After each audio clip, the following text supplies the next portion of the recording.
How are you? Doing good. How are you? Good. Thanks for coming on the podcast. I really appreciate your time today.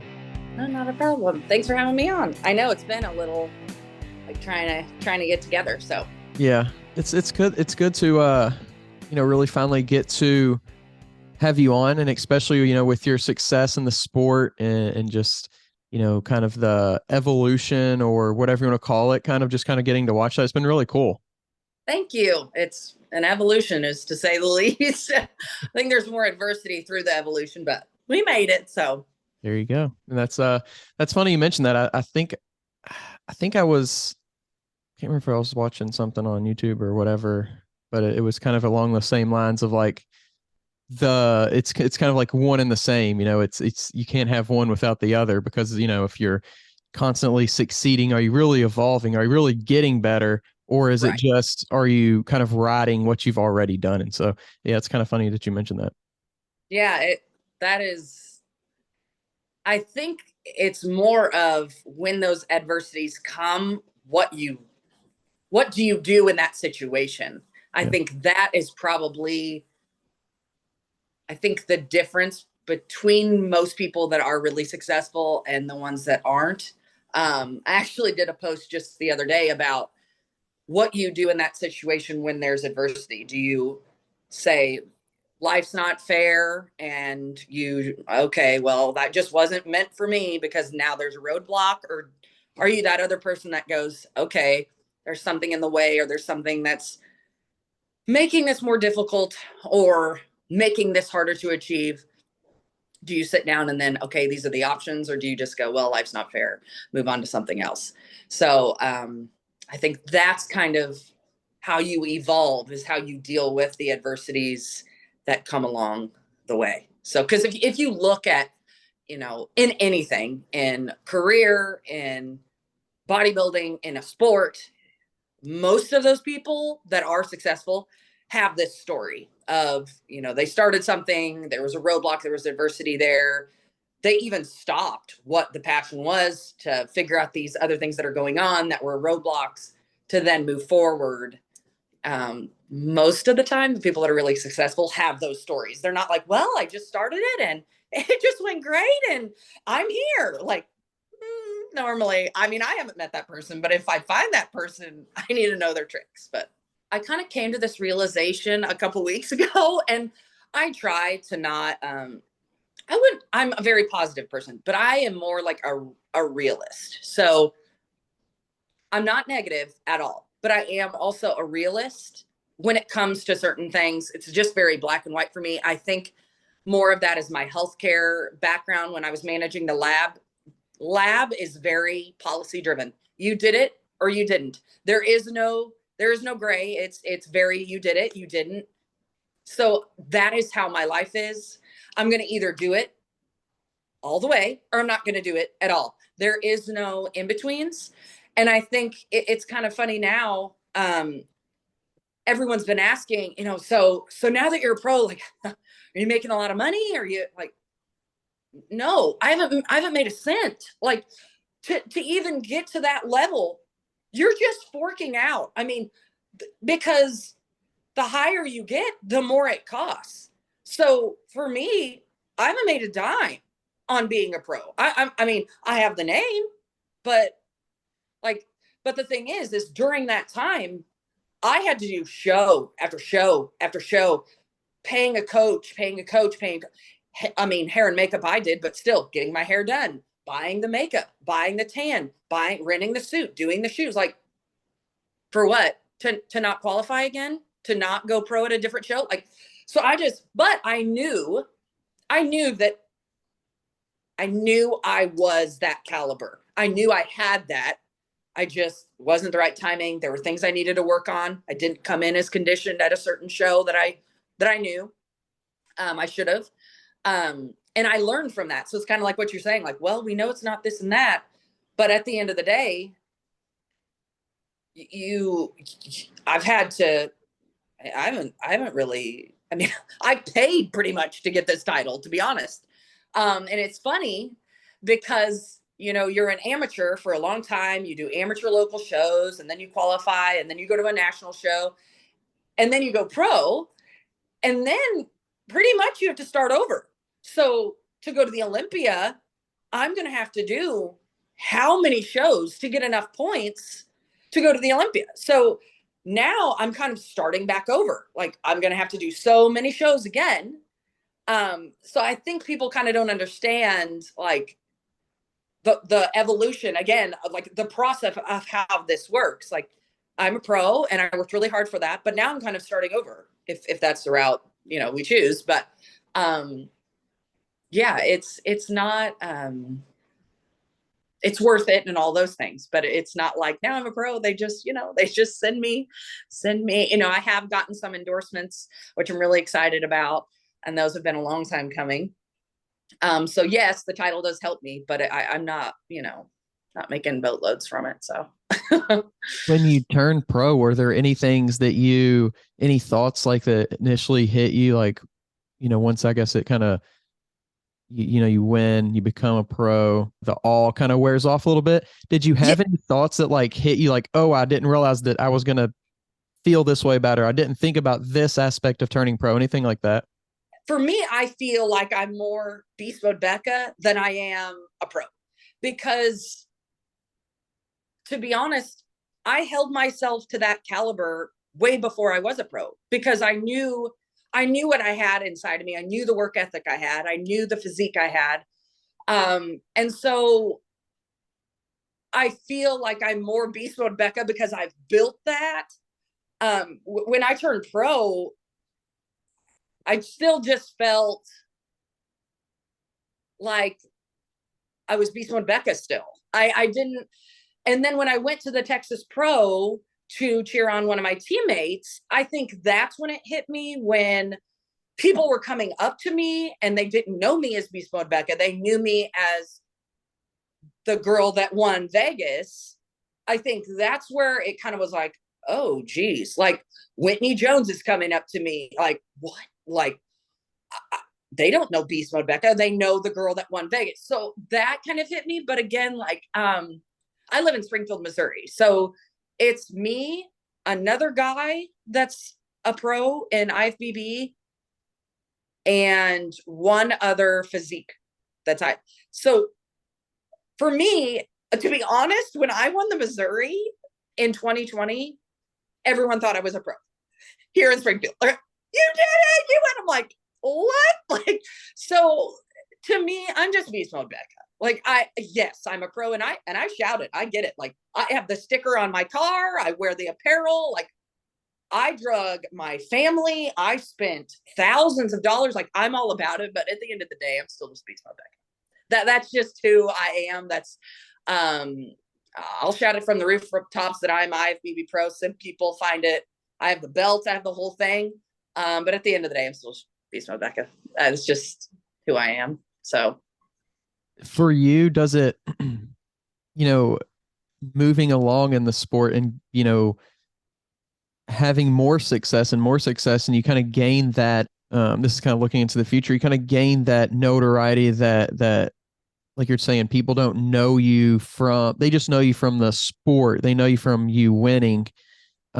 Is there anything in bodybuilding, maybe to you, where it feels like you have to kind of somehow combine those two, I don't want to say different people, but kind of like different sides, and kind of like mesh them together at all? I think I am unique in a way, because as much as I would love to be that pro that you see every third pro show, she's going second, first, second. She's in the top 5. This is her life. And it is mine, but I do have this other whole, I hate to say life, but it is. You know, I'm engaged now, but you know, I have a 5-year-old. I work in healthcare full time. Like, I've been in healthcare for 12 years.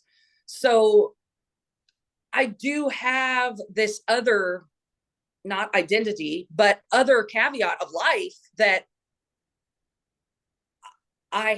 it is hard to mesh both of those together. And I would say last year, I have never in my lifetime grinded as hard as I did for Vegas.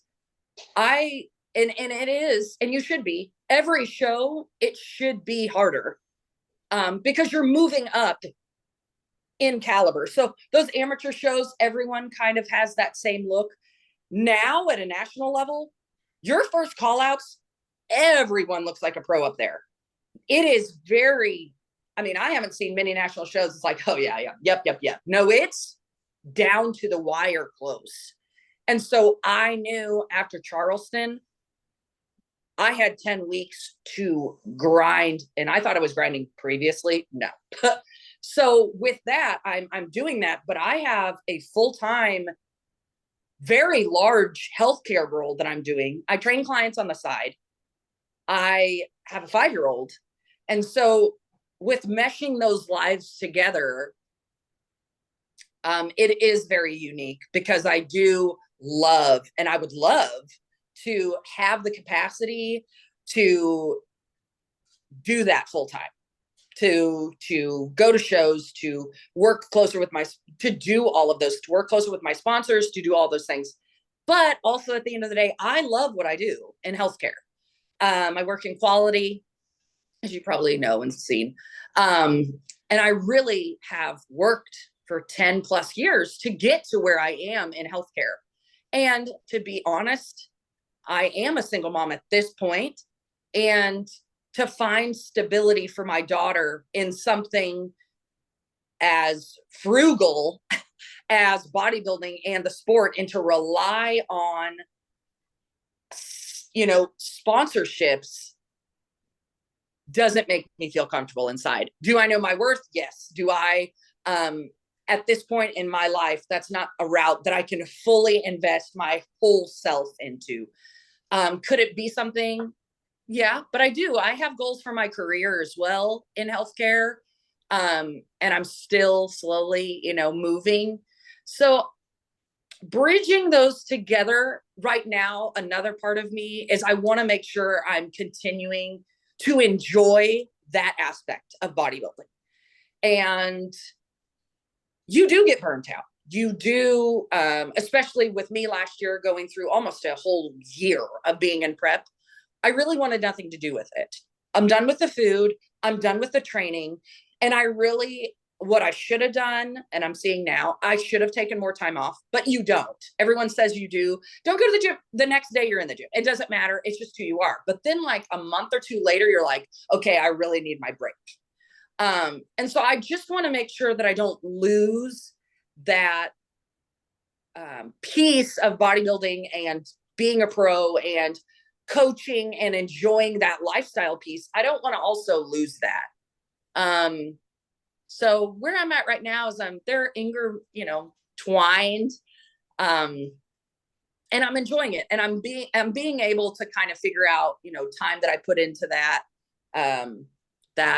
side of my life. And then time now that I'm able to put into more of, the things that I wasn't able to last year when I was getting ready to compete and all those things. So when it comes to science-backed supplements that taste great, 2NS is your one-stop shop.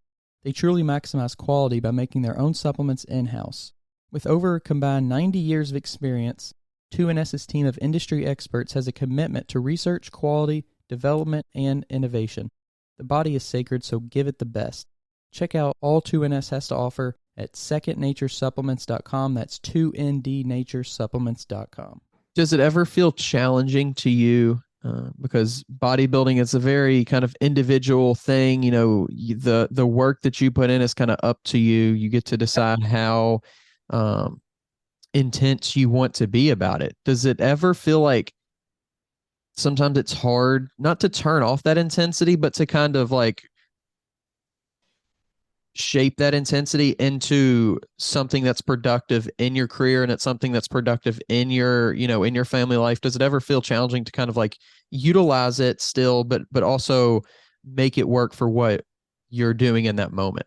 So it's funny that you mentioned that, because I'm speaking on Monday, I'm speaking at a big realtor company reached out to me and said, hey, we do this once a year. We get all the realtors together. We have a speaker come in. Right now in the housing market and selling it's becoming very tough. Interest rates, we're trying to keep everyone motivated, and we'd really like for you to come speak. And I'm thinking, I'm going to speak to a bunch of realtors? Like, okay, so I'm a bodybuilder. I'm thinking, how am I going to speak to these people? Like, what am I going to speak to them about? And then I started kind of putting it together, and we've been, working on this for a couple months now and having a couple meetings. And that question they ask in an interview, they're like, okay, tell me 3 really great things about you, and then tell you 1 thing about you that, you could change or you could work on. And me, it's being overly driven. That would be a thing that I am not very good at. I'm learning how to put more priority list into things, because with me, I've spoke this many times. I am somebody that I want to be really, really good at like 3 things. And the other 14 things, I know a lot of people that would have tips and tricks on it. I could refer to, I could gain knowledge from, but those 3 things, I want to be like pristine at. I would rather that than be 15 things I'm just kind of mediocre. And so I'm learning where to set the priority. And it has taken a very long time for me to, one, bodybuilding is now not the top. And it has been for a long time. It is not the key priority. I've been an athlete my whole life, but it's always been, I was a swimmer. So that's very individual. It's not a team sport. I mean, I did relays, but all in all, it's a very individualized team sport. It's very because that's something I'm not very good at. I loathe relying on people. And I think I think that's my overdriven self. It's never what I want it to be. It could have been better if I would have done. So I just do it myself. So that's why me being in bodybuilding, being an athlete, I'm the one that's doing the food. I'm the one that's doing the training. And if I slip up, that's on me. If I don't do the training, that's on me. If I cut myself short, that's on me. So I think prioritizing now that energy that I had for bodybuilding, and that was a top priority. Now, how am I able to because all of those energies are different. Putting that energy now, the time that I have now, I'm not doing 2 hours of cardio for days and days on end, where could I put that time? And so I'm learning, new things of where I could put that time, projects that I've kind of sat back for a while because I didn't have that time. And I've invested that time into things that I'm able to do. But it still is different. I was patient facing for 10 years, patient facing always. And now my new role, in the last 5 years has been behind the scenes. So I don't interact with patients. I'm not on the floor. I'm not running around doing traumas. I'm not in the ER. I'm not doing any of that. And that was the main question. Every time I got interviewed was, how do you think you're going to do not running around all the time? How are you going to do being behind the scenes and not talking to patients and not go? How is that going to go for you? In the first 3 months, I thought, I'm not bored, but is this it? Like, no one's calling me with a problem. No one's calling me to put out a fire. And so that took a little bit to manage, understanding now where I use that other energy that I had. And now I sit back and I think, how did I even do that? Like, how did I run around like that all day long? So yeah, just prioritizing that new energy. And I think that just that new time, that time that I have, and where to place that now. So do you find that it's sometimes difficult because you you have that personality and you're someone who kind of is very like driven in a very narrow way. Like I want to be good at this, this, and this. And you kind of have the capacity and the, maybe even more than the capacity to, but like the forefront thought and knowledge that if I do these things, it'll help me get there. Does that ever, working with people, whether it be, people under you or people, even people, maybe ahead of you or people you just meet or family, like, is it ever hard to kind of, I don't want to say relate, but is it sometimes hard to like accept people for maybe not being as motivated? Yes. That's probably my hardest way to engage with someone, is because I think my problem is I wish people could see that they can do it. It's always easier for Becca. I enjoy it. I enjoy the food. I enjoy working. No, guys, I don't enjoy eating the same food over and over. And for me, it's easy for them to cheat on a diet. It's mentally destructive for me to even think about, okay, I'm in off season right now. If I want to go and have lunch with my mom, then I do. Like, like, I wish people would understand that it's not that easy for me. And that I think that's my problem when they're not as driven as me, because they can do it. And that is my thing that just, my mom raised me that way. She always would tell me, like, Becca, you can do this. And that, I think, is my frustrating part. Not that they're as driven as me or they don't have that eagerness to keep pushing. It's like, I know they can do it. And that, I think, is what fires me up so much, is that I see their potential and they don't see it themselves. And that is why I try to, especially with moms, that guilt that they feel, and that they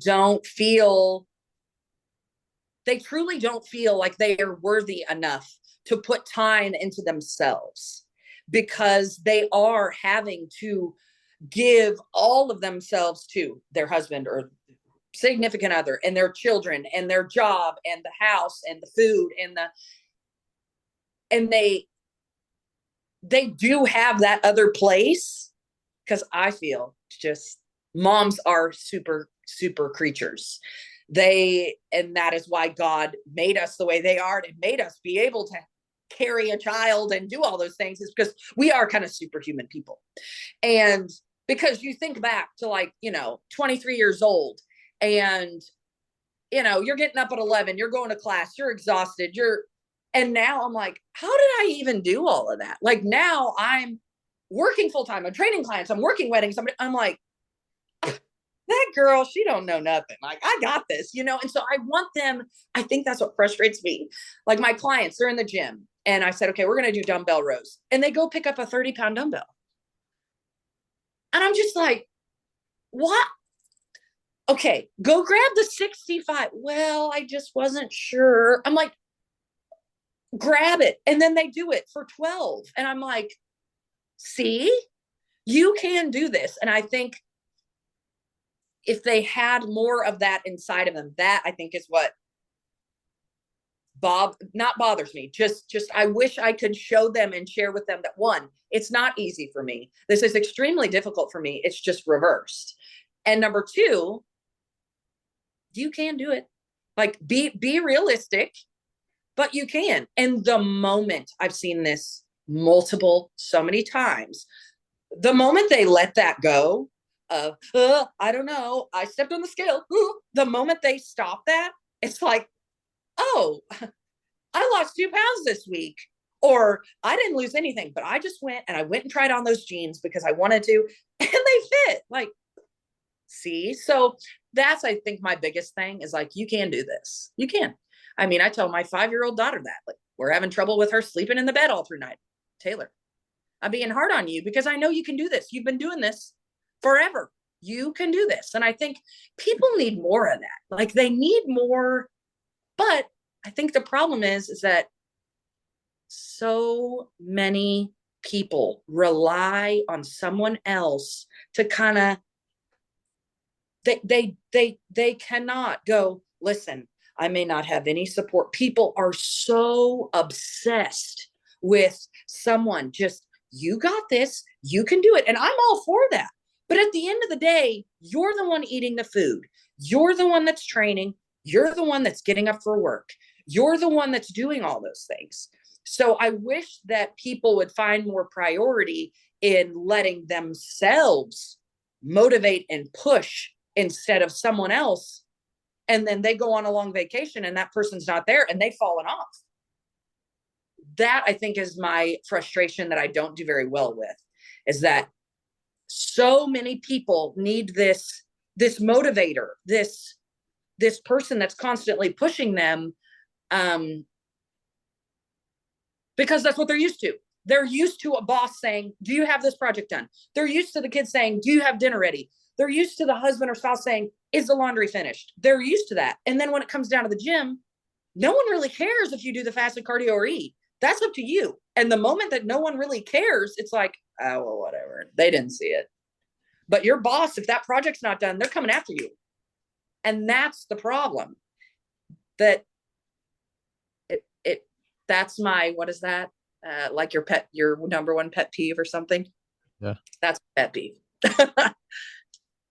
It is interesting that so many people's, default is, I can never do that. I can't imagine doing that. Or even just like trying new things Yes. for the experience of, like, regardless of whether it's fitness or whatever, just throw that out the window. Like, I would never try that food, or I would never, travel to that place, or I can't see myself doing this. Like, it's interesting that that's so many people's default, is that they can't picture themselves doing that, because it seems like it would be almost like anti survival in a way, because like that's how we survive, is like the unknown, doing the unknown.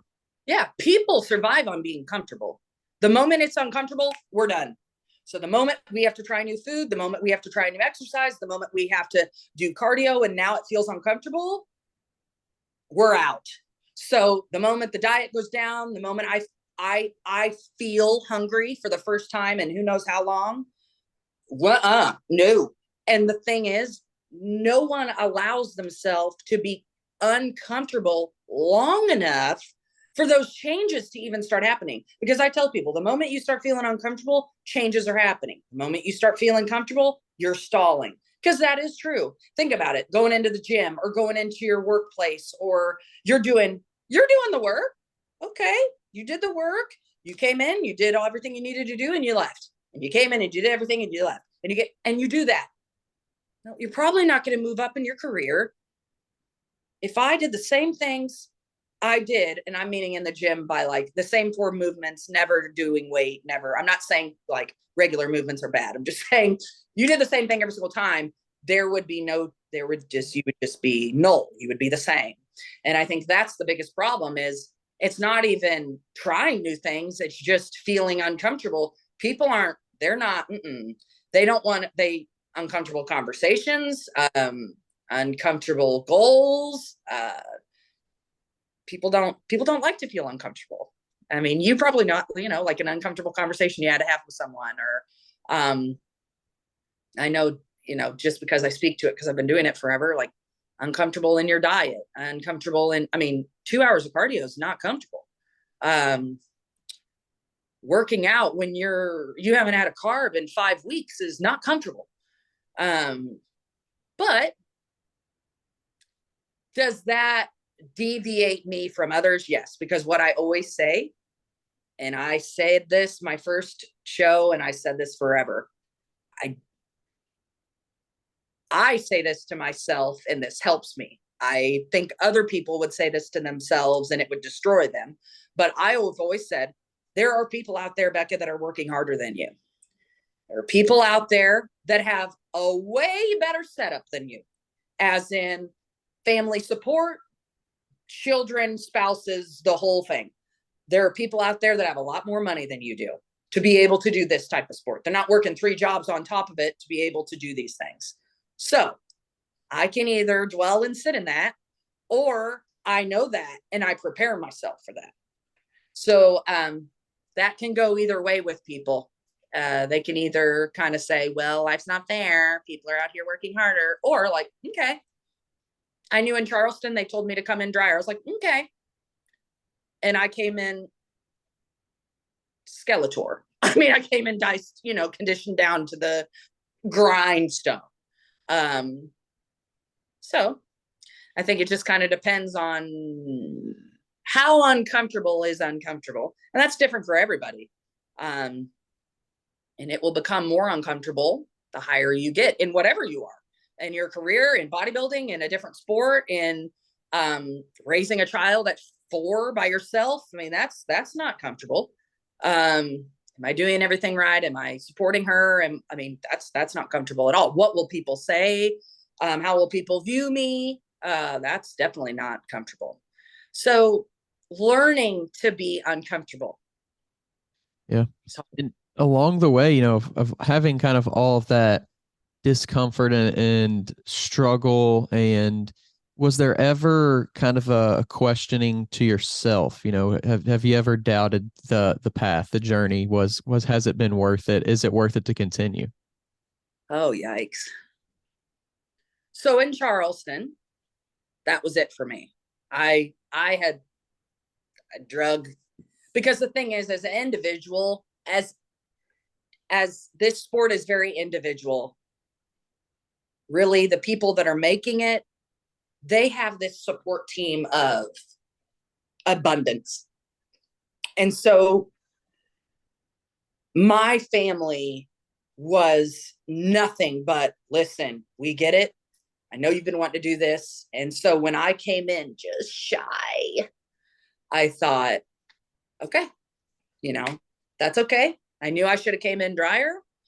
I knew that days before, even USA's was the show I wanted to do. It's always been the show I wanted to do. But we did kind of want a prep show a little bit. And after Charleston, I was destroyed. I knew how much faith my family had in me, and to do 10 more weeks of it was like, I mean, I'd been prepping for over 22 weeks. And I was blown away when my sister and my mom were like, you're doing Vegas. You're doing it.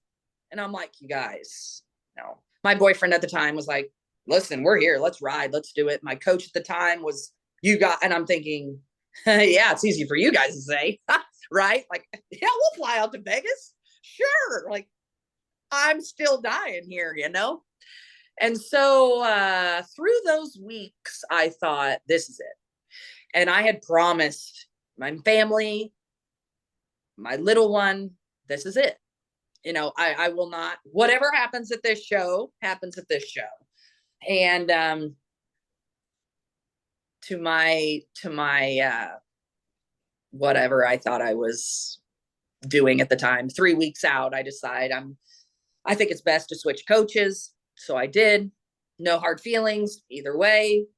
And up until that time, I'm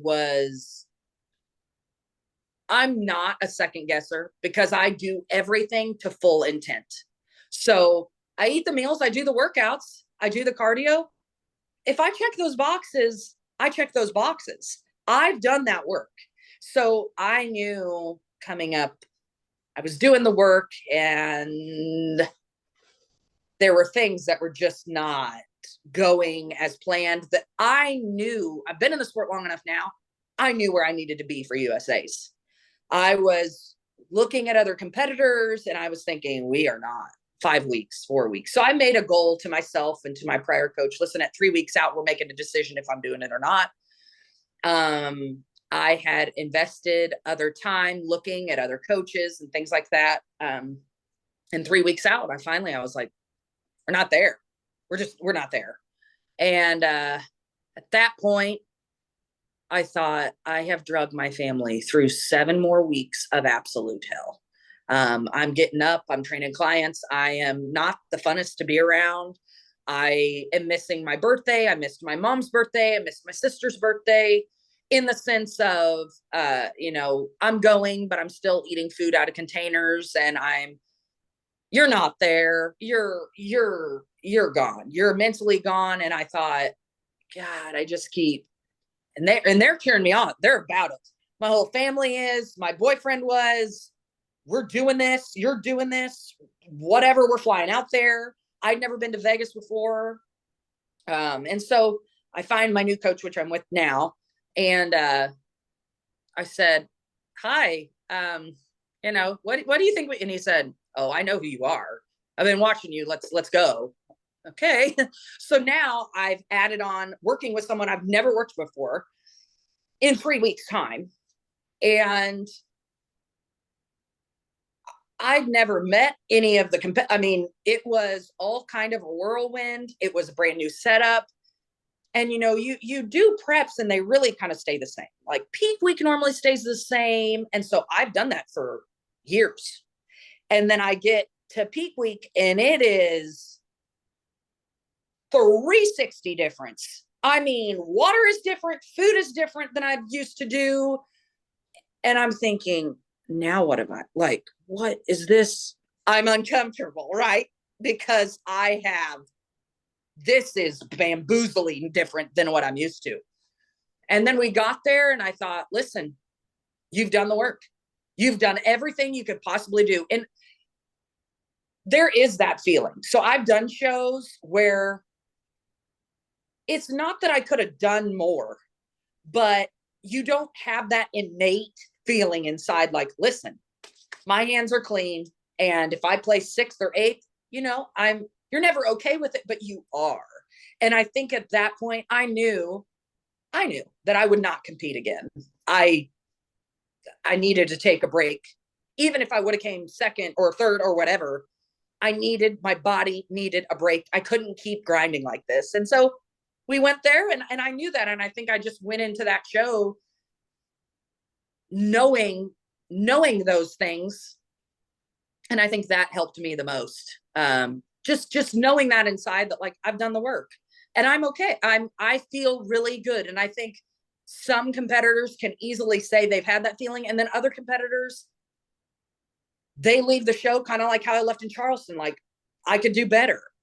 Not that I hadn't done the work, just I know who I am. I know my physique and I know I could have done better. I don't know if we needed to change some things, but I know I could be better. In Vegas, I knew that was me. I knew that was my peak potential for that show. In that place that I was in, that was my peak potential. So yeah, there were multiple, in that 10-week time frame, multiple times that I said, oh, I should have just left it in Charleston. I should have just left it there. It is what it is. But I finished things. My mom raised me that way. I thought I was going to golf one year in high school. That was the worst decision I've ever made.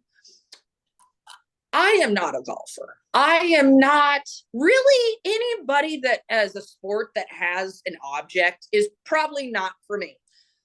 My mom made me finish golf and I hated her for that, but I did it and I finished. I didn't play one game because I was so bad, but I finished it. And so I told people, listen, I'm doing Vegas, and I had to hold my word to it, even though they weren't doing the work and they wouldn't have cared if I quit or not did it. But I told them I would, and I had to. Do you ever feel almost like a slave to the process in a way? Yes. I know this is not how anyone feels.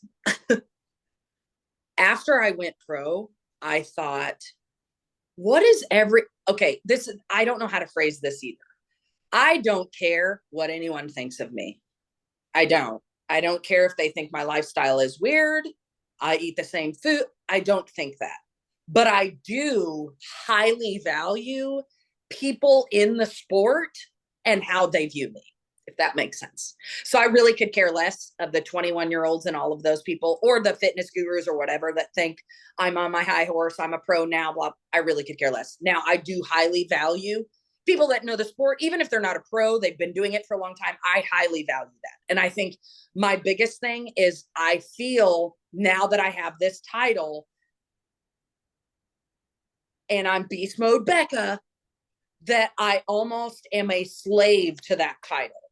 If I was, like my current physique right now, this is the tightest, best off season I've had, but this is the first time in an off season, and I feel I'm transparent about it. Others don't feel like I am, that I am not hard as nails still. I'm natural. I haven't ran any PDs for months now. And to be honest, that's very rare for me. I've never done that before. I'm the strongest I've ever been. I'm the heaviest I've ever been.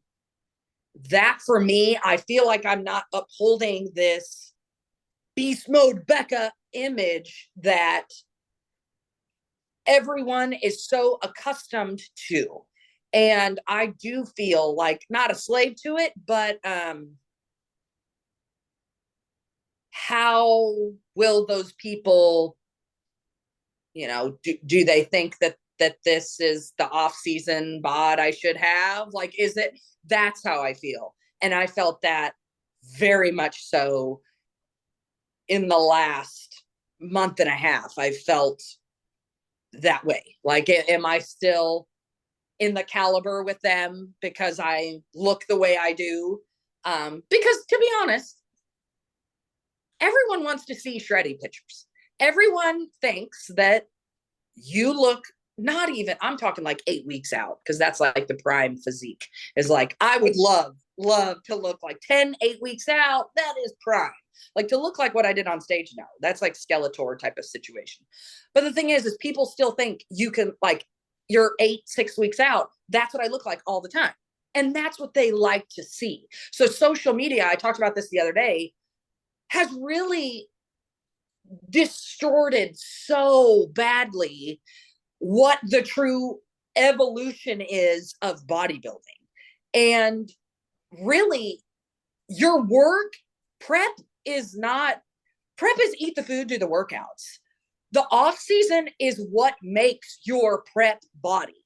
And people don't get that. They think I am 8 weeks out all the time. I am vascular. I am full. I have all the things, and they don't really understand. And I think I don't either, that there's this other process that you have to go through. Now I've done that process of an off season in a very, very horrible way, more times than I've done a good off season. So I'm the first to attend to that. And I don't like this body either. And I think that's what I tried to relate to other people is, as you are looking at me and thinking, wow, she still looks great, I'm dealing with that too. I'm dealing with the uncomfortable of what I look like right now. I got my belly hanging over my jeans. I'm wearing big sweatshirts. I'm not comfortable right now. And I'm just trying to manage that. But I do have that expectation. That's what I'm feeling, is the expectation of Beast Mode Becca. And I will be honest, it is exhausting to be someone like me, because I wish at times I could be somebody that didn't have to be pump, pump, pump, pump, pump all the time. I wish I look at people and they're very just inside. They're very, not introverted, but they're just, I don't have to always be on.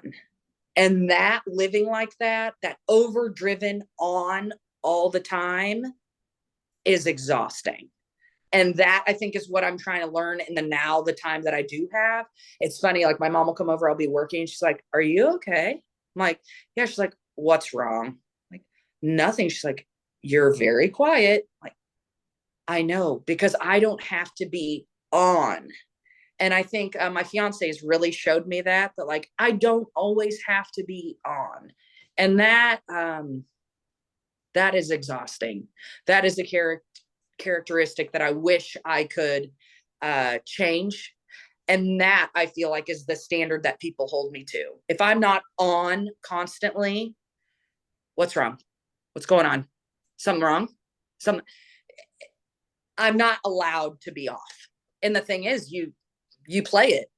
It's almost a character, because all last year, no one had no idea I was going through a divorce. They had no idea.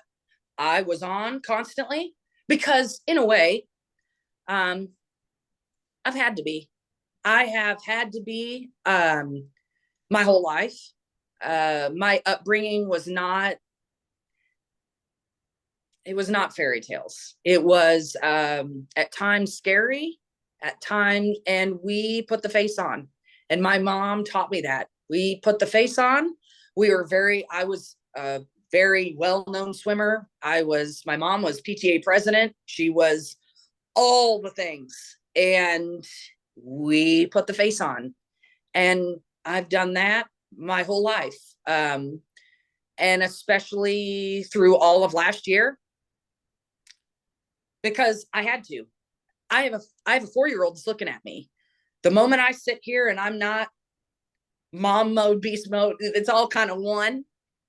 What's wrong with mommy? And children, they see it. That you can't hide it well. In the last month,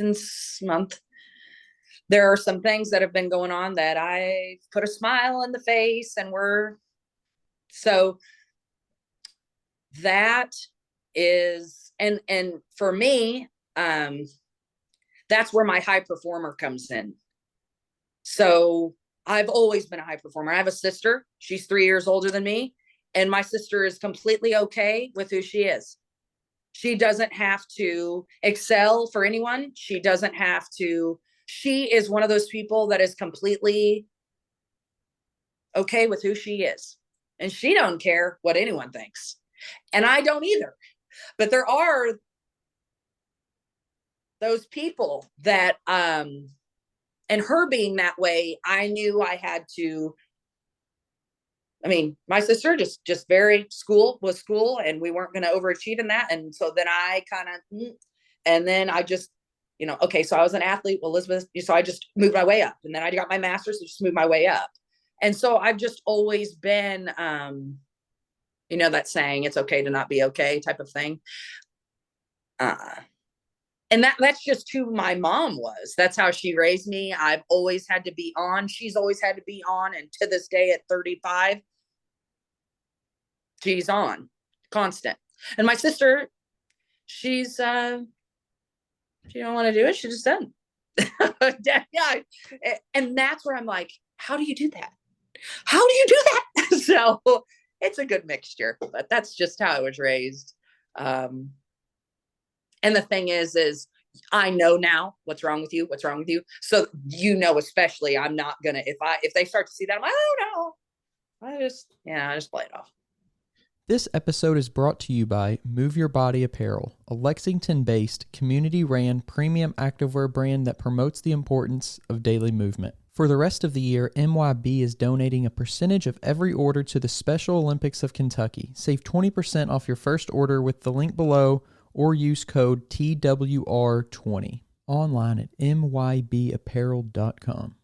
Ready to take your supplements to the next level? 2NS is here to help. 2NS strives to help you attain the highest degree of health and performance. Combining cutting-edge science and the best from nature, 2NS gives fitness enthusiasts and athletes the fuel they need. Check them out at secondnaturesupplements.com. That's 2ndnaturesupplements.com.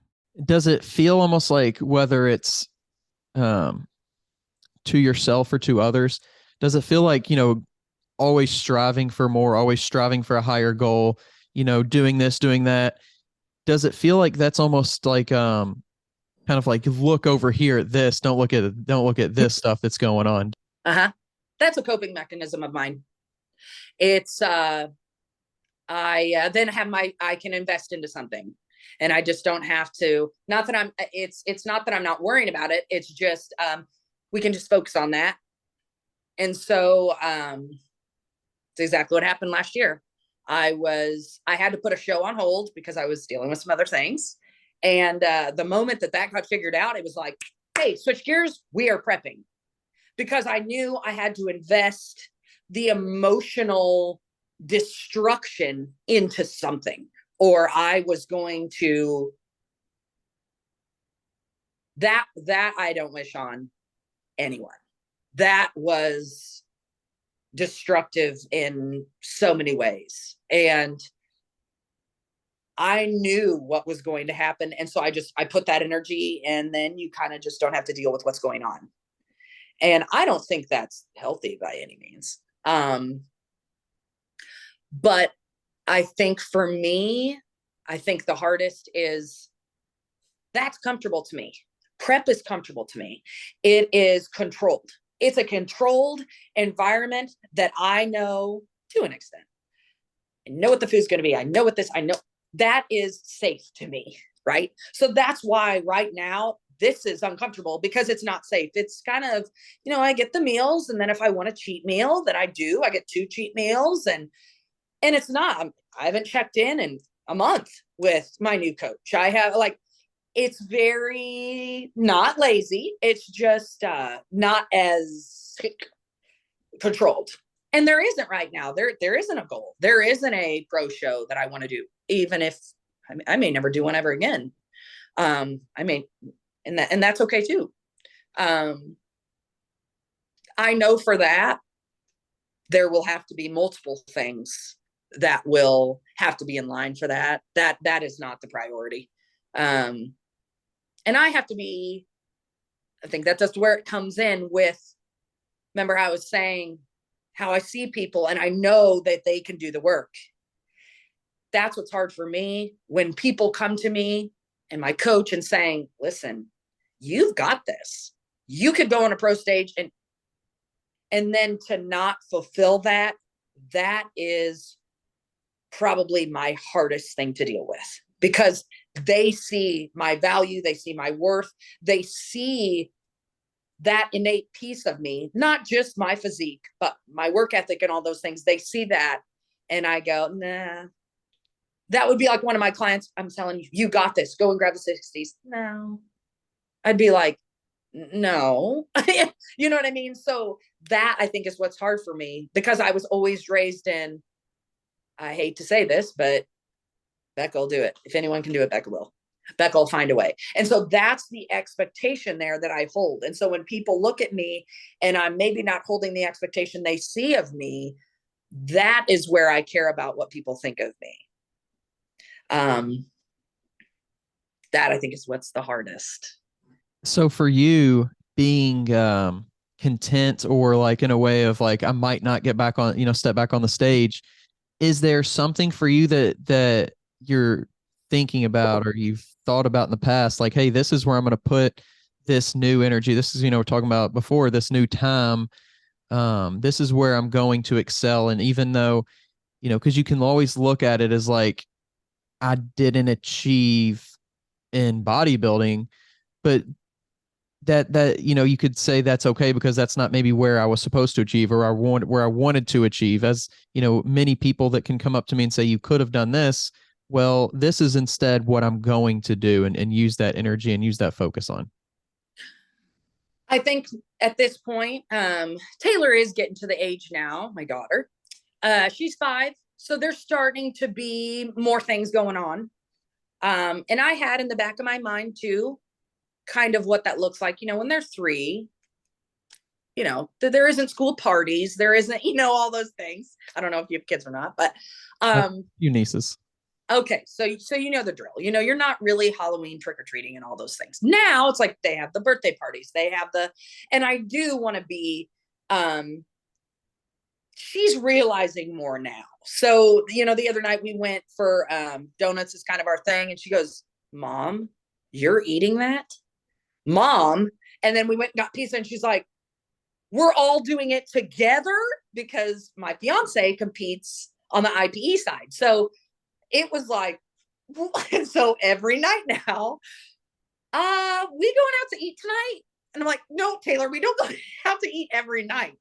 So investing, not that I wasn't before, but making more of, I'm able to now go and get an ice cream cone. Not that I wouldn't have taken her anyway, but it is, she's noticing it more. I eat an ice cream cone with her now. I share one with her. Whatever the situation may be. I'm at more activities with her, and I'm not in the gym doing the cardio. And if I miss a workout, then I miss a workout. And it's not just debilitating mentally if I have to rearrange the schedule and things like that. Also, with my career on the healthcare side, I'm wanting to achieve a little bit more in that arena. And I'm getting very close. So I'm excited about doing more of those things, as well as I did just get sponsored by Run Sups. And so I'm very excited to start working with them and working with their brand. That has been a decade of work, of watching Dana. And what I tell everybody is like, I just kept hounding her till she would just give in. Truly, I kept tagging her and kept hounding her until they gave in to me. And they said, listen, we've been watching you for a long time. I'm like, yeah, because I've been hounding you guys for like a decade. And so I'm really, truly blessed to be able to work with them, learn their supplements, work with the team of ladies that are all different backgrounds, super supportive. Because I do feel very siloed. I'm in Springfield, so there isn't a lot of, expo things going on. And I mean, these girls, they're living in Texas and Montana and Utah. Like, I mean, there's a lot of things going on all the time. So it's been really fun to learn and hear their stories. And, I'm investing time into a wedding that I'm planning. So that's been really fun and enjoyable to do. I'm dealing with some health issues right now that are taking the priority of really the top of everything. So working on those and really, really pouring myself into church like I have been for that's truly the only thing that got me through last year. I joined a new church, and my friend that does my lashes, it'll be a year this Christmas. She said, why don't you come with me to a prayer meeting? And I thought, okay, well, I guess I'll go. And this church is like thousands of people. And she walks me in, and I'm thinking we're going to, kind of be in the back. No, she walks me to the second row. I said, oh, we're not sitting up here. She goes, yeah, we are. I thought, okay. So we left, and I was like, what just happened? I mean, I was exhausted after I was physically exhausted. And so it's been over a year now.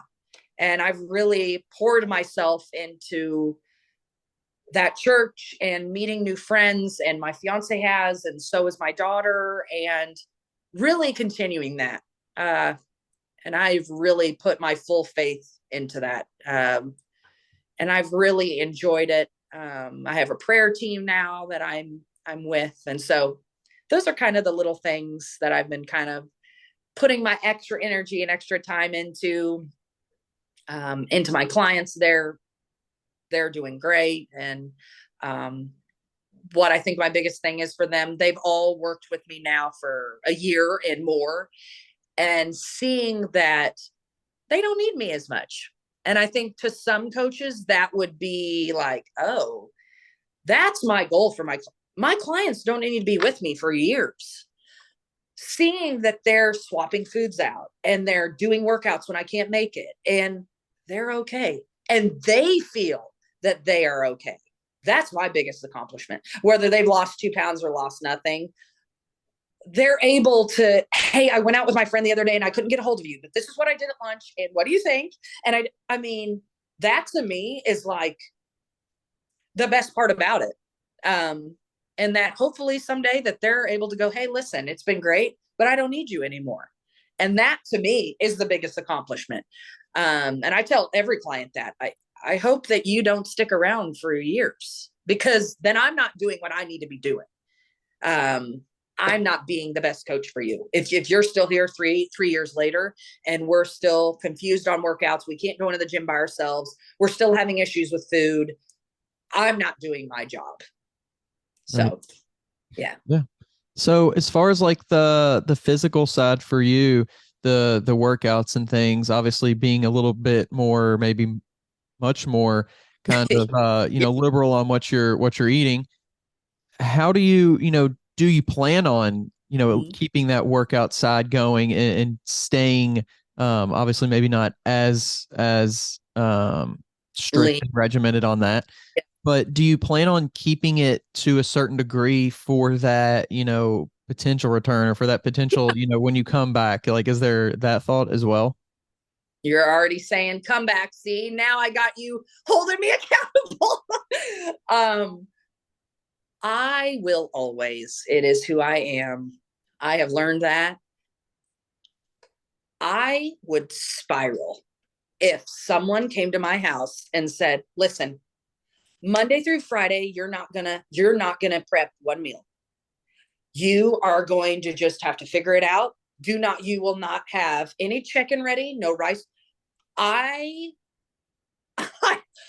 would have a mental breakdown. Seriously. So what I'm doing now is what I will do for the rest of my life, most likely. My breakfast has stayed the same. And I think right now in the last month, I have figured out really where I need to live. I did a story the other day, and I've been doing this for a very long time. Maybe not the right way the whole time, but I have been trying to do it the whole way. This whole time I'm thinking, if I don't have a carb with every single meal, who am I? What am I? Am I living here? I'm not going to get this juicy pump if I don't have a carb with every meal. And so my new coach has mind blown me, like I told you, up until the show, of what the food is actually doing. And I thought I knew it, but he really has shown me that you don't need to do that. You can rely on other foods. And so now I am being where I do a lot of salads now. Never used to do that. I thought, how am I going to survive on my chicken and a salad? But you have to also remember, and I take into account, I am not expending as much energy as I was before. So cardio's dropped down to 3 times a week. And even that I'm not supposed to be doing, but mentally I have to, because that's just who I am. And that's who I am. I think that what I'm doing right now is what I will honestly do probably forever. My breakfast. But I do have a different type of schedule. So I am remote. So I am able to prep all of my food and come to the kitchen and weigh out my 5 ounces of chicken and a salad. I'm able to do those things. So it is easier for me to stay on course. Not that to be honest, I would still do it even if I was going to the office, because I am going to the office every now and then. That is just who I am. Outside of bodybuilding, 10 years ago, 12 years ago, I am plain Jane. I am a turkey sandwich with mustard. That's it. I am not spaghetti and all of these sauces. And no, like when we go to a restaurant, I'm the person like, okay, tell me what you want on it then. Like, because I don't want the tomato. I don't want the onion. I am that person. So for me, eating the same food over and over is me. I don't need extravagant. And for me, I have learned to be mentally healthy. I need to stay that course. I do not need to go left and go, you know what? We're just going to start doing new meals around here. And no, that does not work for me. And it's quite ironic that my daughter is the exact same way. We don't do Happy Meals anywhere else but McDonald's. It doesn't matter if you try. No, the chicken nuggets are not the same. Period. We do different type of chicken here. I have searched multiple Walmarts. Can't find the chicken. I'm like, I got her this time. She's not going to know that. No, this is not the right chicken. So I have now bred another me. But yeah, I will continue to do this. And everyone always asks, so I'll just tell it on here so everyone knows, so they're not commenting. Right now I'm like 180. On stage I was like 145-ish. I'm normally about this weight in off season, but the difference is I look completely different than 180, 2 years ago. When I thought, yeah, I'll just kind of mess around and do the diet a little bit, yeah. So I look different than I did. And I know, if that ever happens again, I know how hard it is coming back from an off season that Becca decided to do, talk about grind. Yeah, you grind. So I am trying to make it easier, but another caveat is I am 35. I'll be 36 next year. I mean, the girls backstage with me in Vegas that got first call outs, they're 20 years old. They're 21. I mean, the thing is now the sport is becoming, at least on the amateur side, so young. I mean, these girls are hitting national stages at 22 years old, and they are hormonally like thriving, right? They are thriving. They're in college. I'm not saying it's not hard. I'm just saying they're in college. They have, they're working at the tanning salon. Their hormones are thriving. This is, they haven't done prep after prep after prep after prep. They're not grinding. They're not 35. They don't have a 5-year-old. They don't have a out of college type of world yet. So that is the sport. I mean, it's getting young. I had 15 years on these girls when I turned, but in the same sense, I am 40, 45 pounds heavier, denser than the girls. Their muscle maturity is just not there. So you do kind of have this different scale. So if I was to do anything, I'll be 36 next year. That will be masters. So it's interesting, to get to talk to people at different stages, different ages, different, I've done one show, I've done 10 shows. I'm an amateur, I'm in bodybuilding, but I'm more of an influencer. There's so many different kind of routes to take in this sport, but it does seem, just from social media aspect, especially, that it's becoming so much more of like let me just try this thing.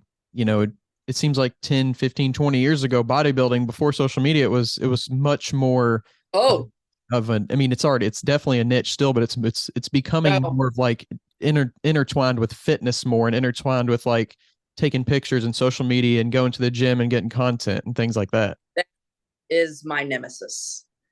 I literally loathe. So in Springfield, we have a gym, and then this other gym has gotten created. So this other gym is very much, we have a big college down here. And so we have now all of the college kids coming to that new gym. So the new facility is Arsenal, the whole thing. It is 2 stories. It is the mecca of tripods and photos and photographers and voice cameras. And which the thing is, this is what I say. Get it. I get it. I'm supposed to buy a couple companies. I have to record too. I understand it. My problem that I have is that we've never competed. We go out every single weekend. We're running gear that is off the charts. We're 20 something years old. And the thing is all of your other friends are watching this. We've never competed ever. We don't even really know where to get started. Our diet is trash, but we are the top. Like there is no humbleness. They know it, and move out of my way. And it's very, and the thing is I truly respect, and I would rather these kids be in here in the gym rather than doing something else. And so I respect that. But the influencer now twining with bodybuilding, everyone's a bodybuilder. Everyone can coach people. Everyone knows a diet. Everyone knows gear, PEDs, whatever you want to call it. They know it. At 20, at 18, at 24, we know it. And I wish they would understand that, like, influencing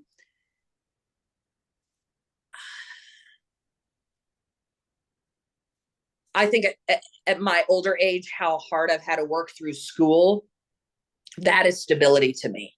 Influencing is not sustainable. It could, but you have no backing. You're a 21-year-old that is in here slinging the weights around, recording, but what, and you motivate, but what else is there? Like, what is the story here? There is, like I was saying in the very beginning, most people that are very successful have this story of all this adversity and all of these things that you've been through, and people can relate to you with that. There's not much sustainability in influencing when you're 21 years old and you're coming from college campus and you're working out and you're telling the tips and tricks of how you've gained 15 pounds running all of these things, but you're going out every weekend. And the thing is people are just grasping to that. And again, it's all about the facade of the bodies, of the, the shreddedness, the hard, and I get it. I've been there. And I think my age in time has helped me see that, because I get that. Just 3 years ago, I was doing that. And I think in time, I just wish there was a little more in that arena. I think a little bit more humbleness to critique. But again, that's my thing. I'm glad that they're there and they're working out, but it has very much, social media has intertwined those groups together. I feel that there was someone that posted the other day about, the fitness influencers that are now going towards bodybuilding. And then they get on stage and they're all mad because their coaches didn't make them win. Well, where were all your followers? Like, what happened? All your followers now are gone because you didn't win a show, but it's your coach's fault that you didn't win. Well, maybe it's because, where were all your followers at that point? So I wish people would see the work that you do have to put in.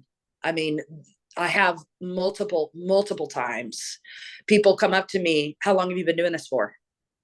Oh, I did this way before I started competing. I've been training like this for 11 years. What? No. Yeah. I mean, I just started competing 3 years ago. They're just mind blown by it. I wish I would have started when I was this age, these kids' age. People just, they don't grasp the actual work. And I'm not talking just in the gym, because I could not go to the gym for 3 months. If I stayed on diet, I would look probably very near close to, I had cancer and I came back and I won a show. I wasn't in the gym at all, but I was eating my diet. I wish they would learn more of that, because it does concern me, obviously, because I'm a mom. Body image, like what happened, it's affected me. You can talk to any bodybuilder. Body dysmorphia is a real thing. And that's what I'm dealing with right now. I know it's the right thing. I haven't completely, I'm not mental. I'm the other way. I'm not the person that's going to go to McDonald's and say, I can't, I'm the other way. Like, I will pare down my diet where I'm like, okay, I will make it harder on myself. I will never go the other direction. I wish people would speak more. And that's what I've really taken from this. And the extra time I do have, I am trying to, which is very uncomfortable for me, post more about what I look like right now. And I'm not hard. I'm not veiny. I'm not lines up and down. I got rolls hanging out over my pants. But I'm still doing the work. I'm still training hard. I'm still enjoying it. And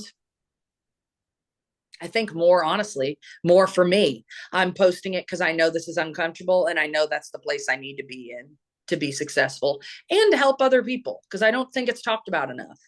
And people, the thing is, they don't want to see it either. They don't want to see that. They want to see shreddy, jacked people. So that's what I'm trying to do. And I hope that those influencer mesh I want to see everyone succeed. And that's what I hope for them too. Talking to people recently here who are going to be stepping on the Olympia stage, it's amazing to hear what kind of like is important to them, and it's not the angles, and it's not going to the gym and taking, 1,000 pictures and videos, and even some to the point of like, kind of like you're saying, it's just like appreciation of the work, and not necessarily having to post it all, and making it a public, 100% public thing. I think there's a good power that social media can bring, but also, are you able to really experience something if all you're doing is living through the camera and then posting it? So this is something that aggravates more people than I ever thought it would ever aggravate. I have never, not one show, announced what show I'm doing, ever. I have never, up until now, I have never posted a check-in photo. I have never normally I do about 8 weeks out, I won't post again. I post pictures of throwbacks. I'll post, that's not who I am. Because that noise to me is exhausting. The only noise I need is my coach and my family. I don't need the noise of, what show are you doing? Are you going to be lean enough? And I know everyone wants to see my story and see how I'm coming along. And I do. I have way more supporters than I do the people that are going to nitpick me. And I'm so grateful for that. But about a year ago, I decided that I am going to put my energy into the people that are giving me that same energy back. And that is not social media. People can be happy for you all day long. But is it? Because social media isn't a true, valid see of your life. It is the highlights. And you've heard, that's years. The highlight reel. And that is something that I continue to do. I keep that noise out. I check in with my coach. I send him pictures. I send my family pictures. That's not who I am. I don't post on there. And I actually remember my last coach. If you're going to do a national show, you better start posting, because those people are watching. And I thought, well, who cares? Who cares what I look like at 12 weeks out? They're not judging that physique. Well, they need to see how hard you're working. They'll see how hard I worked when I step on stage. And that's how I feel. And that's always how I feel. You'll see the work on show day. Bodybuilding isn't about how much you suffer. You can do all that work, and show day, you look like trash. I've done it. I've done the work. I looked killer 6 days out. 4 days out. Ooh, I'm watery. 3 days out, I'm even more watery. It don't matter what work you do, how long your prep was. It doesn't matter. Those last day and a half, that's it. And you can go from looking savage to looking like crap real quick. I've done it. And the thing is, when you get close enough, there is no reversing. It is what it is. And the thing is so many people get so caught up in that of, but I worked this whole, no one cares. No one cares what all the work you did. Yes, that goes into it. And that's obviously the major point, but it's what you look like on show day. That's the all in all. And you can go from looking great to looking like waking up the next morning like, oh. Another thing that bodybuilding is, pro shows are different. In the amateur world, you go from prejudging, killer. You look spot on. You come back from finals, you don't look killer no more. So you can go into prejudging and look great. 4 hours later, you hop on stage for finals. You were first call outs in prejudging. You were, hitting third or second. Now you're fifth. All 4 of those girls, they came in way tighter. And that's exactly what happened to me in Charleston. Got first call outs. I was third. Let's go. I'm going to move up. We're good. Fourth. didn't come in tight enough. I look great at prejudging. So that's another caveat. There are so many, I just blanked on that word. Variables. Yes, variables. And another, you got a panel of people looking at you. You got this one saying something, this one saying something else. This head judge is going, yeah, but yeah. And I'm telling you, on that national stage, it is close. Sometimes it's obvious, but still, it's close. Nowadays, everyone is gunning for that card now. So for me, I'll say this because I've said it multiple times. The competitors that are doing show after show after show that keep telling everyone that they're just wanting to improve their posing, or they just want to be better than they were last show. That is a crock of you know what. No, you're not grinding hard enough then. If you're grinding that hard and you're doing show after show after show, and the only thing you want to do is improve your posing, what are you doing this for? You obviously have more time, more money, and you are mentally way more stable than me, because no one grinds like that just to go, well, was my posing better? Like, my mom can tell me my posing's better in my living room. So that is like, I wish there were more that reality that they're sharing, that they just want to be better than last time. I know I did the work and I just want to be, no, you want to win. You want to get, bodybuilding backstage, it's dark back there.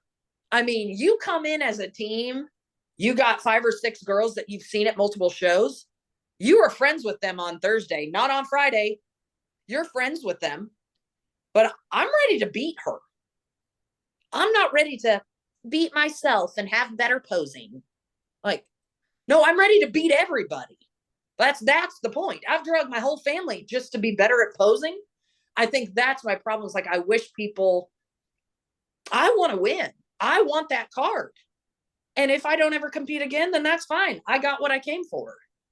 I wish people would have more. And again, that's me again going, I wish they had more of that, that grit to go in and go, I'm going to be kind and collected, but like, I'm ready to beat you guys.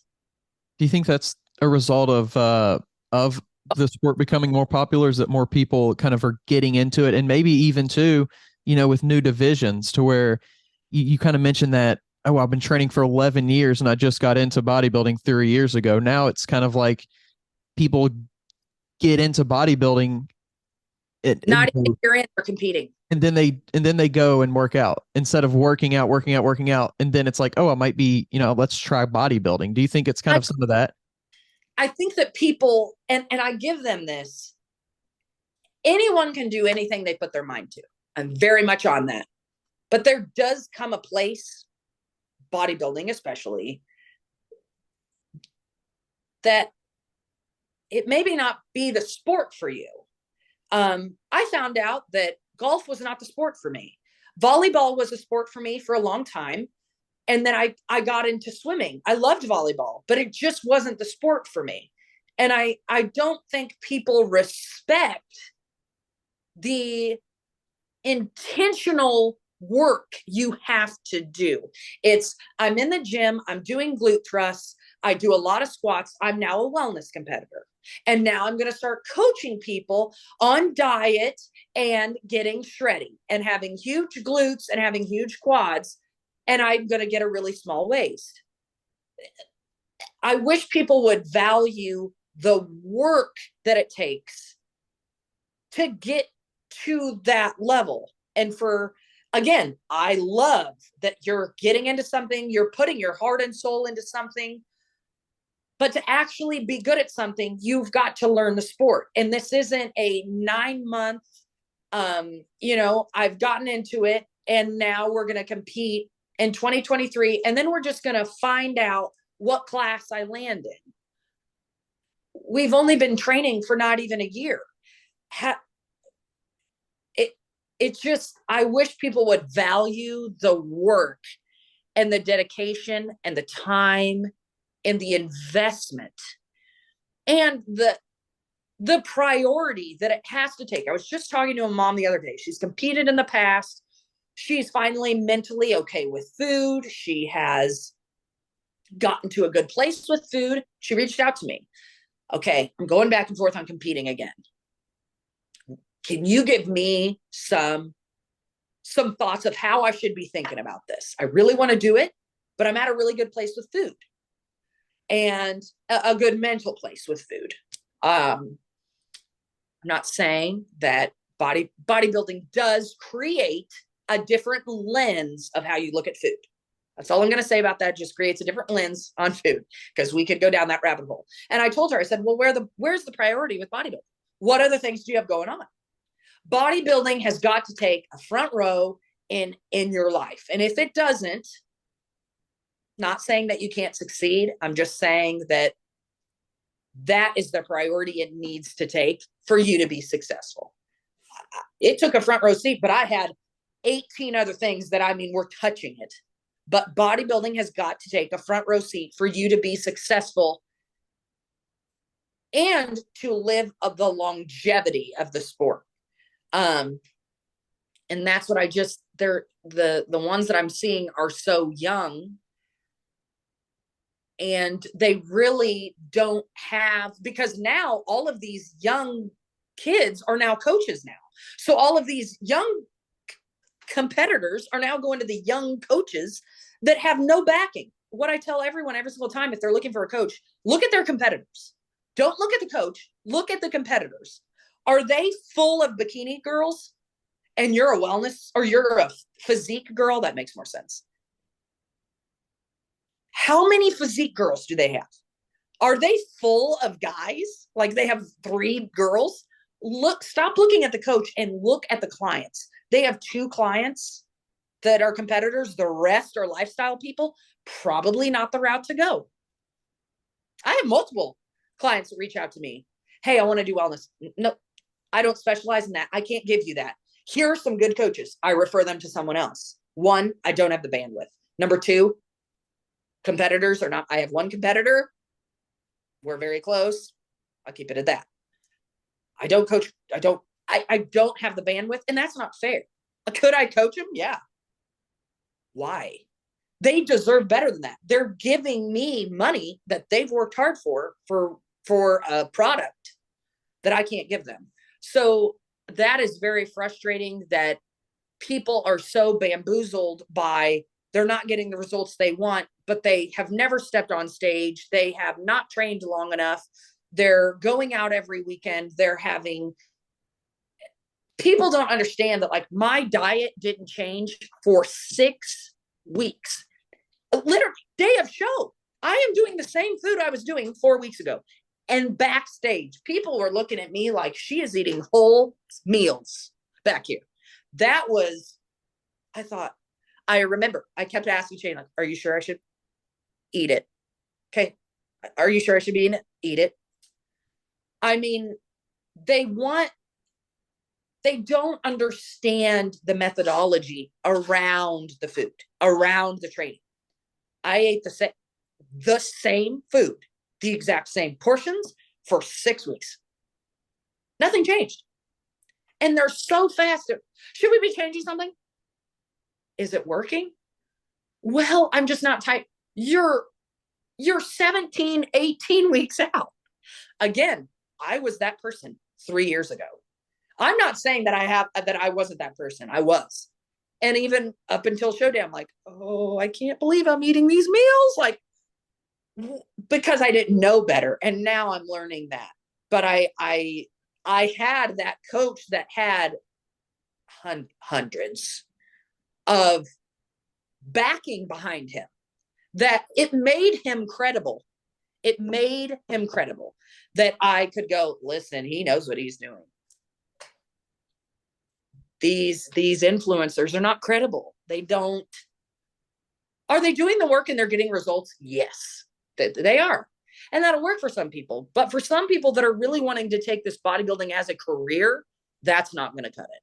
So for some that are just wanting the lifestyle and they're just wanting to learn about the gym and learning good tips and tricks of protein shakes and coffees. And I tell people, I said, listen, if I would have had this knowledge base 10 years ago, we didn't have YouTube fitness videos. We didn't have lifting videos. We didn't have macro plans. We didn't have any of that. I mean, none of it. People are coming to me with workout routine. Go on any platform, TikTok, YouTube. It's free. Go and find the information. You have knowledge. And the thing is, people don't understand, knowledge is power. That you have that power when you have the knowledge. So my coach, Shane Hughley, he has that power, and that's why it's working. And that's why he has 5, 6, 8 pros going pro at every national show. He has the knowledge to that. He knows it.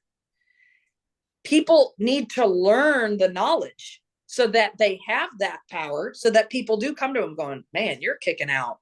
You every show, you're having 3 or 4 people that are getting first call outs. But you have to gain that knowledge. And it's like, they don't want to go and get it. Just tell me what to do. They need to go and get it.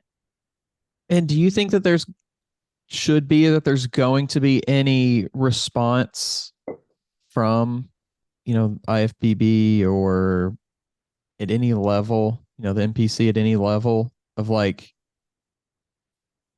we need something to do. We need something like, I don't know what it is. If it's a bodybuilding coaching certification or if it's a whatever, like, I don't know what the trick thing that they can do to make it more, I don't want to say challenging, but more like you're saying, to get somebody that actually has that information. But do you foresee that happening? No. Because at the end of the day, it is business.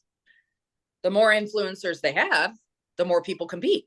So it is a business. I mean, IFBB is a business. NPC is a business. IP is a business. So I think for me, coming from healthcare, it's all regulatory, right? So like, how would they regulate that? So I'm in Springfield, Missouri. We have plenty of girls that aren't even personal trainers certified. They're training clients right now. Like, how would you regulate that? Like, a coach has to have a certification, and then the client that's competing has to type in their certification code. I mean, even that, now you're going, hey, can I just put your certification code on? Like, I mean, I don't think there's any way to regulate that, but I think they do a very good job, I will say that, on giving feedback. I gained that as well. So at the Missouri, my first show, I came in diced. I did not have size on my legs. I was a swimmer. I was like this. So I was diced, but I didn't have the muscle maturity on my legs. Every single one of those judges, hey, take a year off before you go to nationals, put size on your legs. They do give, I will say, for those people that are stepping up there, that are influencers or whatever, that have only been training, I will say I value the feedback that they do give back, because they do give, hey, listen, you need to take an off season, or you need to gain more size here or there, or whatever the situation may be. So I think it does curb, when they get that feedback back, like, oh, I thought I was really going to nail this, and I have 4 different things they're telling me to work on, muscle density in the back, hamstrings need to come in tight, all those things. I think that kind of nips the influencer bodybuilding morale, maybe. But if they never hit a stage, really, it comes down onto that competitor. If you're getting coached by, I mean, there has to be some accountability, and no one on the stage wants to take accountability for themselves. It's the coach did it. Coach didn't make me come in dry enough. Coach didn't work on with me on my posing. Well, what did you do? Did you sit here and go, God, I don't feel comfortable with my posing? Ooh. Or did you say, hey, coach, I need posing? Or is there a posing coach I can work with? Hey, I don't feel like I'm at where I need to be at. This is what's communication. So again, you can sit there and go, it's not fair. My coach didn't get me there. But the thing is, you're doing the work. The coach is giving you the guide. You're doing the work. So if you see, and the thing is, that's what's hard with new competitors, because they don't know that they're not going to be shredded at 17 weeks out.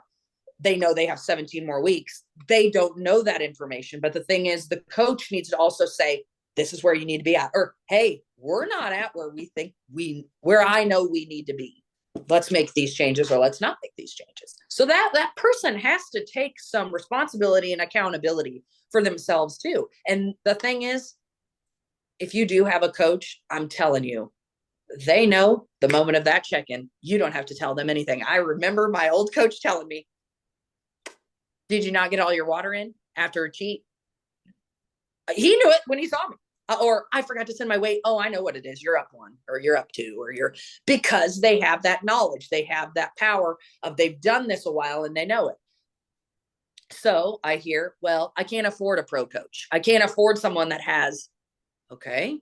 So here's the next thing. Where is the priority of what you want to do with bodybuilding? Are you wanting to do one show and say, yay, I did it, and I never want to do it again? I've never seen a competitor do that. I've never seen a competitor do one show and then never do it again. So is the priority bodybuilding your top priority? Are you, okay, listen, I need a pro coach. I can't have one right now because I don't have enough money. So I'm going to work a side job. I'm going to put my bodybuilding down so I can build up enough money. Okay, now I've built up enough money. Now I can put bodybuilding back at the top, and now I can hire that pro coach. People need to understand that it's an evolution. It's not just, I get a coach and I just start working. There may have to be some other things that happen before you even start competing. Right. You know, and people need to do some research. It's not just your buddy at the gym that's filming going, wow, he looks really killer.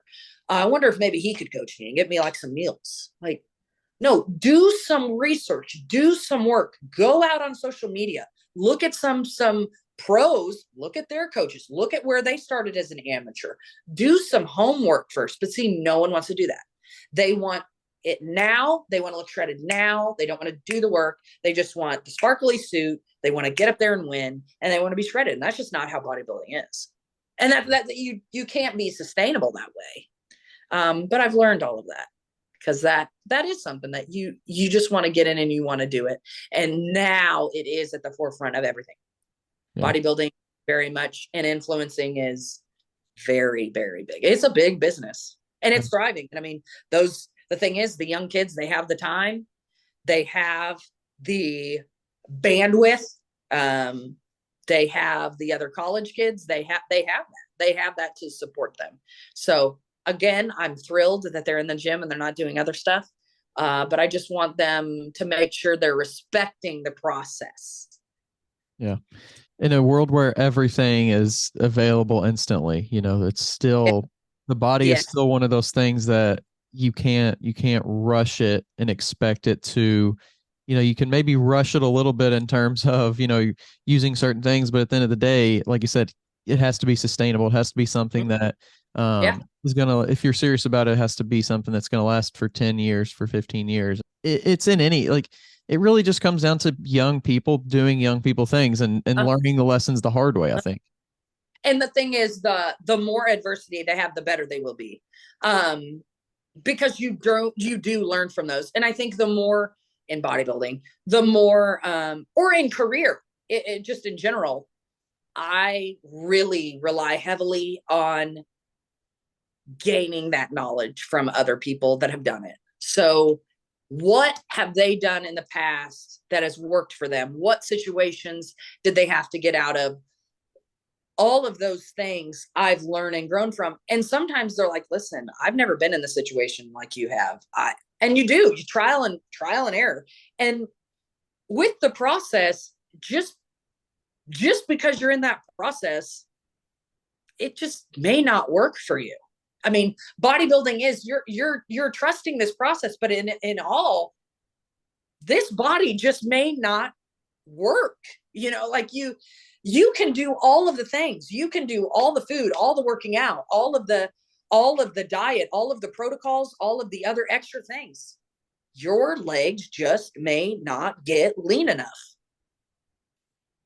And Is it a hormone issue? Is it that I'm 35? Is it, or whatever? Or maybe I'm 23 and I just don't have muscle maturity. It's going to take me 3 years to gain muscle maturity. And Sally's over here and her legs are like Olympia size.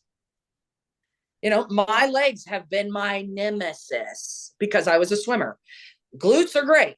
Quads are not there. I have busted for 3 years on these things. It's taken me 3 years. I have tried every type of protocol that you want to. I've done heavy legs. I've done them 3 times a week. I've done them once a week. I've done different movements, compound movements, variations, the whole thing. I think I'm starting to figure it out. But it's taken me that long also, like paring down my top half. I could not train my top half for 3 months and it would still look like this. I trained it one time and it's like, I'm back out here. So you're kind of in a battle there at the same time. You can do all the work and still not be where you think you deserve to be. And right. That is a hard pill to swallow, because even last year, like, why am I adversities? Why are you going through this? Why are you, but it always leads you to a different way. What I tell everybody is life or your path or whatever that is like a highway. I used to be a wellness coach a long time ago, and I used to do tobacco cessation coaching. So that was during a time where insurance just started tagging some money on to if you were smoking, if you were a smoker, and those things. And what I tell everybody is, you know, your path or your life is like a highway, right? So you're going fine, and then they're doing road work. So you have to get off on that road, off ramp, and you have to be in town for a little bit. You have to do something, but there is always an on ramp to get back on that path. And sometimes you have to take that off ramp and be in town for a little bit and figure out what's going on. But there's always an on ramp to get back on that path to do what you need to do. And that is true. Sometimes you have to, those things that you really wanted to do, you may have to put off for a little bit until it's the right time. Is it going to ever be the right time? No. You're never going to have enough money. You're never going to have enough support. You're never going to have enough time. But is it more realistic to be able to obtain that goal now than it was 6 months ago or 8 months ago or whatever the situation may be? And I think back, like, I'm so glad that I didn't try to keep busting through that show, because would I be sitting here talking with you? Probably not. I probably wouldn't have even went pro. I probably would have cut myself short, not had enough time. But that was hard to go, hey, coach, I'm not going to be able to do this. I know we've put already in 5 months of work. I'm going to have to step back right now. And that coach was like, I get it. Let me know if you need support. I'm here. We'll talk about it when we're ready. And find those people that'll support you in any way, but push you too, because that's something that everyone needs. This episode is brought to you by Move Your Body Apparel, a Lexington-based, community-ran premium activewear brand that promotes the importance of daily movement. For the rest of the year, MYB is donating a percentage of every order to the Special Olympics of Kentucky. Save 20% off your first order with the link below, or use code TWR20. Online at mybapparel.com. I think like the idea, and especially for the younger population in the sport who are experiencing some of these things you're talking about, where it's like, maybe I am working really hard and I feel like I'm doing the right things, but I'm just not achieving it. And then they spend a couple of years and they're still not achieving what they're still not, the physique isn't gaining to what they want it to be, what they expect it to be. I think it's so hard on, maybe even harder these days on people, because this idea of equality of outcome, everybody has, if you work as hard as this person, you deserve the same thing. We're not really training or teaching kids anymore that, just like in the most basic way, life is unfair, so you might not be, just because this is something that's cool to you, you want to be a movie star, you want to be a football player, you want to be a bodybuilder. Maybe those things aren't cut out for you. You're not cut out for those things. But at the same time, at the end of the day, don't end a good thing. Don't give up on everything because you haven't found the thing for you. Because at the end of the day, everybody has something that they can be, maybe not the best at, but they can be, really, really great at. And bodybuilding just may not be that thing for everybody. I think the life is unfair. My mom said that to me 4 years old. And she said that my whole life. And I've been there where I'm doing so much and and bodybuilding is that way when you do really long preps, because I do 22 weeks. That's a long time, because those changes are like minuscule. Like, we could go 3 weeks and I am barely moving. And now I know that, but I don't want people to perceive that if it's not working, to stop and figure out something else. But in the same sense, you need to prioritize that goal. So what's not working? Why is it not working? What can I do to make it work better? So listen, I've went 3 weeks now. I've been doing this food. I don't feel any better. I'm not getting any more sleep. Scale is not going anywhere. I don't feel any stronger. I'm all of those things. Okay, then we need to reevaluate. Or if it's like, listen, I'm not moving the scale, but my clothes are fitting smaller. I am able to lift more. Okay, then we're on progress. I think people, for me, they give up too quickly rather than, listen, I've been doing this 2 years and I'm not getting anywhere. More of the fact is they don't even do it long enough to even be able to change anything. Like, we're going 2 weeks. You haven't even done the diet for 2 weeks. You're wanting to know what changes. You haven't even done the first one. So why would I change something that you haven't even done yet? So I think that's more of the problem, because again, the instant gratification, it's not working. It's not working. It's not working. So I'm done. And I'm just going to find something else that I can start, and then see what happens there. And then, but I will say that is the generation. So people are not at jobs for 30 years anymore. They are at a job for a year, 2 years, they're out, they're on to something else. They're not in relationships very long. They're with a relationship for a little bit, and then it's, or yeah, well, we'll get divorced, whatever. Everything is that way. We don't buy houses. We go here, then we move. I want to move to Arizona, and then I want to experience that. I want to travel here, and there is no more almost stability in anything. It's I want to just kind of try this thing, and then try this thing, and then try that, and kind of move on. And there's no longevity in anything, really. We're trading in cars every year. I'm getting a new car. I'm bored with that one. In every aspect, especially in career, I see that a lot. Nurses, they're travel nurses now. They're not here. They are out in Arizona. They're back here. Then they're off for a couple of weeks, and they're here. They're there. I don't know what nurse I'm talking to. Are you here? How long are you here for? Physicians are the same way. They're here. They're flying back home. They're hip and hopping everywhere. So you have that ideology in your life, and that's how it is about everything. Bodybuilding's not really working. You've done it for 4 months now. I'm just going to skip to something else. That's why the CrossFit bodybuilding goes. It's constantly, I was a CrossFitter forever, and I'm going to try this over here. Or bodybuilding, they switch over. Same type of thing.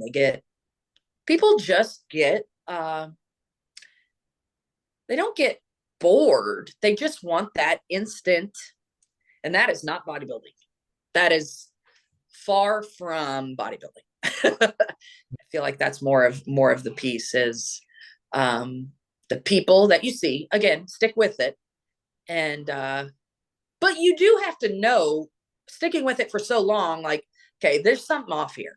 I mean, I think you do have to own that ownership as well. And I think the coach needs to own that too. I see that a lot where, competitors are going on stage and their posing's horrible. And I mean, I'm wondering, like, is the coach there? Are they seeing this? Like, is it, I mean, I know they're checking in. So I give that a little bit back to the coach too. Like, that is your client. That is your, you're sending them on stage with the posing not really where they would need to be. accountability is probably the biggest thing too. So.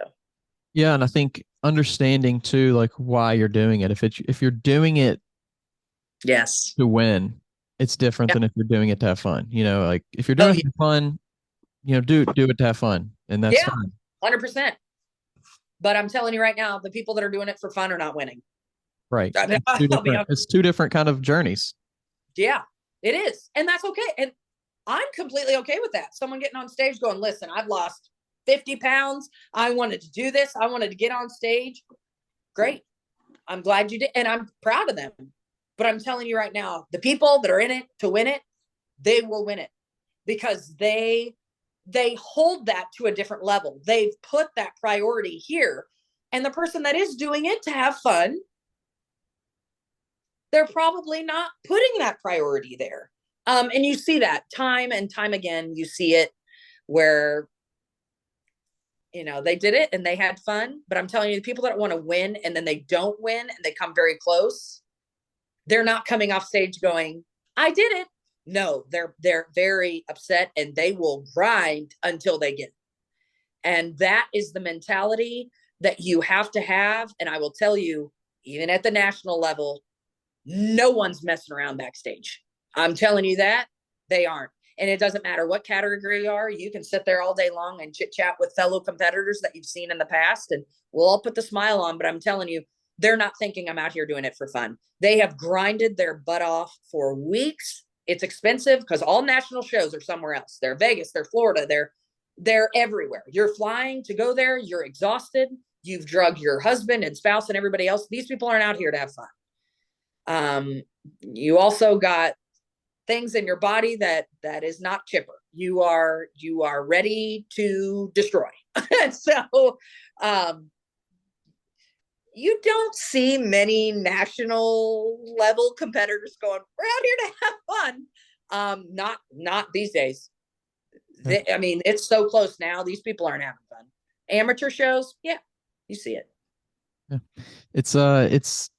It's an evolving sport, you know, it really is. And it'll be interesting to see where it goes in the next 5 to 10 years, just with the young competitors, and will they stick with it? Who's going to kind of carry the sport in the next generation?